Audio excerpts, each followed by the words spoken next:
A Fred Perry polo costs £75. The equivalent, same cotton, same factory class, from a certain Italian house costs £220. Most people assume that's the fabric. It isn't. It's a small embroidered animal instead of a laurel wreath. 6 more British brands are hiding on the high street right now, quietly building better clothes while the competition charges triple for the badge. We're about to ruin that for them. There is a very particular kind of Englishman who will spend 40 minutes deciding whether a tie is midnight blue or navy, and 40 seconds deciding to hand over £300 for a jumper because the label made him feel, briefly, like a better class of person. This isn't stupidity, it's inheritance. We were raised on the idea that fashion is a language, and that certain words in that language, certain names, certain logos, certain shop fronts on certain streets, mean something. For a long time they did, when British manufacturing was still humming in Leicester and Nottingham and the borders, when a label genuinely told you where and how and by whom something was made, paying more usually did mean getting more. Then the supply chains scattered across the globe. The mills went quiet one by one, and the brands that survived learned a valuable lesson. You don't need the factory anymore, you just need the name above the door. The name became the product. The clothing became, in a sense, secondary. The 7 brands in this list didn't play that game, or played it badly enough that fashion decided to stop paying attention to them. Some are older than the monarchy's most recent 3 prime ministers combined. Some make the exact garment, in the exact factory, as brands charging silly money for the privilege of a different swing tag. All of them have been quietly, stubbornly good this entire time, waiting for someone to notice. Before we get into the 7, a short lesson, because knowing what to look for matters more than knowing which 7 brands to trust blindly. First, check the gauge on knitwear. A jumper's gauge is how tightly it's knitted, measured in stitches per inch, though nobody labels it that plainly. Cheap knitwear runs a coarse gauge because it's fast to produce. A fine, tight gauge takes longer, costs the manufacturer more, and drapes rather than bulks. You can feel the difference between finger and thumb in about 2 seconds. Second, check the placket on any polo shirt or shirt. A 3-button placket that's properly reinforced, rather than glued and folded, will lie flat against the chest indefinitely. A cheap one curls within a year. Third, look at the sole construction on shoes. Glued soles crack and separate. Goodyear welted or Blake stitched soles can be resoled again and again, which means a £180 pair of proper English shoes will outlive 4 pairs of £60 shoes bought to replace one another. Fourth, and most useful of all, ignore the shopfront entirely and go straight to the label. British fashion has a habit of hiding its best work in the least fashionable looking shops on the high street. The brands on this list prove that point rather emphatically. 7 brands, let's begin. Cotton Traders was founded in 1987 by 2 former England rugby internationals, Fran Cotton and Steve Smith, who started the company selling rugby shirts out of the boot of a car at match days. That origin story tends to get a smirk from people who've never actually held one of their garments, and the smirk usually stops the moment they do. The brand's cotton rugby shirts are constructed from a genuinely heavyweight cotton twill, not the thin, almost paper-like cotton used in fast-fashion rugby-style tops, with a weight that gives the shirt structure rather than limpness. It sits somewhere around 300 grams per square metre, which is the sort of weight you'd expect from workwear, and it's precisely why the shirt survives a decade of washing rather than a season. Their classic Oxford shirts retail around £29 and 99 pence, using a 2-ply cotton with a mother-of-pearl button set and a proper collar stand, and they run size ranges, genuinely, honestly, wide size ranges, that most premium British shirt makers quietly avoid because tailoring for every body shape is more expensive than tailoring for the average one. This is, in its own way, the most old money thing about cotton traders. Real English gentlemen were never built like mannequins. They were built like men who ate well and didn't apologise for it. Cotton traders never forgot that. Several brands charging 4 times the price seem to have. Their knitwear line uses lamb's wool with a gauge that competes directly with brands sold in Jermyn Street shop windows, and their sale section, which runs almost continuously in a way that would embarrass most retailers, regularly drops a £65 jumper to £25. Buy 2. Nobody at the golf club will ever know, and that, quietly, is the entire point of old money dressing. Looking correct without announcing the cost of looking correct. Farah has one of the strangest reputations in British fashion. Ask anyone under 30 and you'll get a blank look. Ask anyone who came of age in the modern skinhead scenes of the 60s and 70s and you'll watch their face change entirely. Founded in Texas in 1920 and adopted so thoroughly by British youth culture through the 60s that most people now assume it's English through and through, Farah became the trouser of choice for men who cared enormously about how a crease sat and precisely nothing about what a magazine told them to wear. Two-tone tonic suits, Ben Sherman shirts and Farah slacks were, for a certain generation, the entire uniform of looking sharp on a modest wage. The Farah drake trouser, their most enduring silhouette, retails around £55 and uses a hopsack weave that holds a crease for an entire day without a single application of anything from a spray can. The waistband is curved rather than straight, cut to actually sit on a hip rather than fight it, a detail that cost the manufacturer more in pattern cutting, and which most trouser brands at this price point simply don't bother with. The stitching runs at a density that matches trousers costing double, and the pocket bags, the internal fabric of the pockets themselves, which nobody ever inspects and which is exactly where cheap trousers fail first, are cut from a heavier cotton that resists the tearing you get from keys and coins wearing through thin polyester lining within a year. Farah never rebranded itself as Heritage, the way certain competitors did, never opened a flagship with reclaimed scaffolding boards and a coffee bar. It simply kept making trousers the same careful way it always had, while the fashion world moved its attention elsewhere. The trousers, unbothered, remained excellent throughout. Founded in the Scottish Borders in 1874, Lyle Scott began as a hosiery manufacturer before becoming, somewhat by accident, the brand that dressed the British golf course for the better part of a century. The golden eagle on the chest has been there since the 1930s, decades before certain rival crocodiles and polo players started charging a premium for doing precisely the same thing.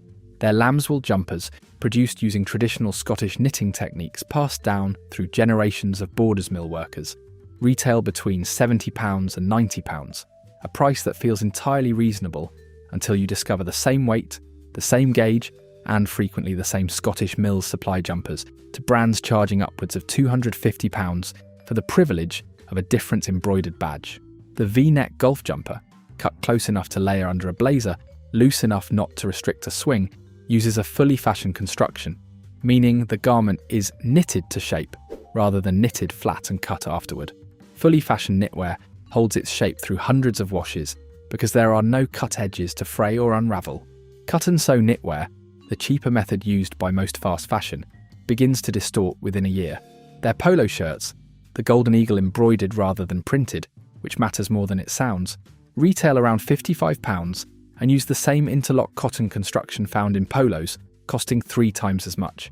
The collar is reinforced with a firmer interlining that prevents the curling up at the edges effect that ruins cheaper polos within a summer. Lyle Scott's sale periods, particularly the January clearance, bring jumpers that retailed at £90 down to £35, which is roughly the price of a round of golf at a course considerably less exclusive than the one the jumper was actually designed for. If this video is saving you money, or at least changing how you'll read a label next time you're in a shop, do us a favour and hit like now. Subscribe and tap the notification bell so you don't miss what we cover next. And drop a comment below. Tell us which quietly excellent British brand you've been loyal to for years that nobody else seems to have clocked. We read every single one. Now, Fred Perry. Fred Perry was Britain's last male Wimbledon singles champion for 77 years, a fact that becomes more remarkable the longer you sit with it. And in 1952, he lent his name to a tennis shirt, designed by an Austrian former footballer named Tibby Wegner. That shirt, the laurel wreath polo, has been in continuous production ever since, adopted in turn by tennis players, mods, skinheads, Britpop bands, and now largely without anyone announcing it, the sort of Englishman who simply likes a well-made polo shirt and doesn't feel the need to explain himself. The M12 Polo, the original silhouette, retails around £75 and uses a peak cotton knitted at a density that gives it structure without stiffness. The 3-button placket is reinforced with a twill tape that prevents the stretching out of shape problem that plagues polo shirts at half the price. The laurel wreath itself is embroidered, not printed, using a chain stitch technique that has barely changed since the shirt's original production run. Compare that to certain Italian and French polo houses, whose equivalent shirts run between £180 and £240 for construction, that is, by any honest measurement, comparable rather than superior. The premium in those cases has almost nothing to do with the peak cotton, and almost everything to do with an animal stitched onto the chest instead of a wreath. Fred Perry's knitwear, cardigans and crew necks in a fine gauge cotton, popular with the mod revival crowd since the 60s, retails around £90, and their outlet arm regularly drops these to £45 during end-of-season clearance. Buy the burgundy. It photographs beautifully next to a cup of tea and says considerably more about a man's taste than the price tag ever will. John Smedley was founded in Derbyshire in 1784, which makes it, at time of writing, considerably older than the United States, a fact the brand tends to mention with the sort of understatement that only genuine old money can manage. The factory in Lee Mills has been in continuous operation on the same site for over 2 centuries, producing fine gauge cotton and merino knitwear using knitting machines calibrated to a precision that most modern factories simply don't attempt, because attempting it is expensive and slow and entirely unfashionable in an industry obsessed with turnaround speed. Their extra fine merino jumpers, knitted at a gauge that produces a fabric closer in feel to a woven shirt than a typical jumper, retail between £150 and £180. Expensive by the standards of this list, admittedly, but genuinely startling when set against the £400 to £600 charged by Italian and French houses using merino of comparable and sometimes inferior quality. The construction detail that separates Smedley from almost everyone else on the high street is the linking process. Every panel of the jumper is hand-linked stitch by stitch, rather than sewn by machine, which is precisely why a Smedley jumper doesn't pucker at the seams the way mass-produced knitwear does after a handful of washes. This is a process that takes minutes rather than seconds per garment, and it is one of the last places in British manufacturing where that kind of patience still exists at any real scale. Their outlet store in Matlock, and their end-of-season sales more broadly, regularly reduce these jumpers by 40 to 50%, which brings a garment built to outlast a decade of wear into a price bracket that most men wouldn't think twice about spending on a jumper they'd forget by spring. No fashion list is complete without addressing what's happening below the trouser hem, and Loake has been quietly getting that right in Kettering, Northamptonshire, the historic heartland of English shoemaking. Since 1880, the Loake 1880 collection, their premium line, uses Goodyear welted construction, meaning the sole is stitched to a welt rather than glued directly to the upper. This single detail is the entire difference between a shoe that can be resoled indefinitely and a shoe that's thrown away the moment the sole wears through. A pair of Loake 1880 Oxfords retails around £220, which sounds like a serious sum until it's placed beside Church's or Crockett's and Jones, both excellent, both charging upwards of £400 to £550 for construction. That is, in most independent comparisons, extremely close. The leather itself is sourced from European tanneries, producing a full-grain calf leather that develops a patina over years of wear rather than cracking. And the last, the wooden shoe-shaped mould the shoe is built around, is cut with a slightly longer, narrower silhouette that gives Loake's shoes the elegant toe shape usually associated with far pricier English shoemakers. Their entry-level range, simply branded Loake, drops the price further still, using Blake-stitched rather than Goodyear welted construction. Still resolvable, still built to last years rather than seasons, with prices beginning around £120. A brogue at that price, built on English lasts, in a factory that's been perfecting the same shape since Queen Victoria was on the throne, is not a compromise. It is, in the truest old money sense, simply the correct shoe. Community Clothing is the youngest brand here by roughly 2 centuries, founded in 2016 by the designer Patrick Grant, who also happens to own Norton & Sons on Savile Row, and co-presents a rather well-known sewing programme. On the BBC, Grant built Community Clothing on a single, almost radical premise: manufacture entirely in Britain, in factories that would otherwise sit idle between larger contracts, and sell the resulting clothing at the lowest price the arithmetic allows, with none of the usual markup for marketing or flagship rent. The result is genuinely startling. A community clothing crewneck sweatshirt manufactured in Blackburn using a heavyweight, British milled cotton loopback fabric. Retails at around £45. The same fabric, the same construction, appears on designer sweatshirts costing upwards of £150. The only meaningful difference being an embroidered logo and a considerably larger advertising budget. They're Harris tweed and Melton wool jackets, produced in factories in the north of England that have made outerwear for British brands for generations. Retail between £150 and £220, a genuine fraction of what equivalent tweed jackets cost from more fashionable outerwear houses, some of whom quietly use the very same mills. What makes community clothing worth including on a list about being ignored is precisely how little fanfare surrounds it. There's no flagship store, there's barely a marketing budget at all. The brand exists almost entirely online and through a handful of stockists, relying on word of mouth from people who've simply noticed that the stitching holds, the fabric feels substantial, and the price makes almost embarrassingly obvious sense once you've felt the alternative.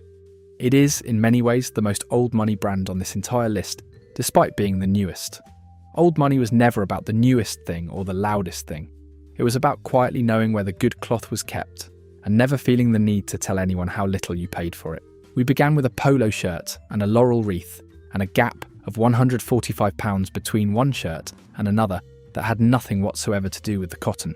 7 brands later, the pattern holds exactly as it did the last time we went looking. The premium isn't buying better fabric, or finer stitching, or a factory doing anything the brand down the road isn't already doing. It's buying a story, a flagship on the right street, a campaign shot in the right country house, a logo that's spent decades being photographed on the right shoulders. Cotton traders for honest, heavyweight British cotton. Farah for trousers that have quietly dressed sharp Englishmen since before most fashion houses existed. Lyle and Scott for Scottish knitwear that outperforms brands charging triple. Fred Perry for a laurel wreath that's earned the right to charge considerably more than it does. John Smedley for hand-linked knitwear built in a mill older than most nations. Loake for shoes that can be resoled for the next 30 years. And Community Clothing, the newest name here, for proving that honest British manufacturing and an honest price were never actually in conflict. The men who wear these brands tend not to mention it. They buy the jumper in the January sale and wear it until the elbows go, at which point they buy another exactly like it. They resole the shoes rather than replace them. They have never once needed anyone to recognise the label, because the clothing was doing precisely what clothing is meant to do. Sitting well, wearing well, and getting quietly, comfortably better with age. They were never buying a name. They were buying cloth that knew its job and never once asked for applause. If this video changed how you'll look at a label next time you're standing in a shop, hit subscribe and tap that notification bell. We cover British fashion, British craftsmanship, and the sort of quiet old money wisdom that takes a lifetime to accumulate and about 20 minutes to hand over. Leave a comment and tell us which of these 7 you already knew about, and which British brand you've been quietly loyal to for years that nobody else seems to have noticed yet. We suspect quite a few of you have one. We'd very much like to hear it. The next video is already on the shelf waiting. We'll see you there.